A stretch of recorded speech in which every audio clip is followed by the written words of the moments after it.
సిఐఎస్ఎఫ్కు తొలిసారి మహిళా పటాలు. సిఐఎస్ఎఫ్ అంటే ఏంటండి? Central industrial and security force. ఈ సిఐఎస్ఎఫ్కు తొలిసారిగా మహిళా పటాలం అనేది రానుంది. ఇప్పటి వరకు పురుషులతోటే ఉన్నటువంటి సిఐఎస్ఎఫ్ పటాలం ఇప్పుడు మహిళలతో కూడా రానుంది. ఇది చూడండి, విమానాశ్రయాలు ఇతర ముఖ్యమైన ప్రాంతాల్లో పెరుగుతున్నటువంటి రద్దీని దృష్టిలో ఉంచుకుని తొలిసారి మొత్తం 1025 మంది మహిళలతో కూడిన సిఐఎఫ్ రిజర్వ్ బెటాలియన్ను కేంద్ర ప్రభుత్వం మంజూరు చేసింది. అంటే సిఐఎస్ఎఫ్లో ఇప్పుడు మహిళలతోటి ఒక బెటాలియన్ రాబోతుంది.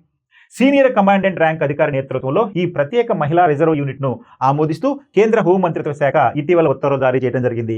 68 విమానాశ్రయాలు, అంటే మన దేశంలో ఉన్నటువంటి 68 విమానాశ్రయాలు, ఢిల్లీ మెట్రో, తాజ్మహల్, ఎర్రకోట వంటి చారిత్రక కట్టడాల వద్ద ఈ దళం తమ విధులను నిర్వహించనుంది.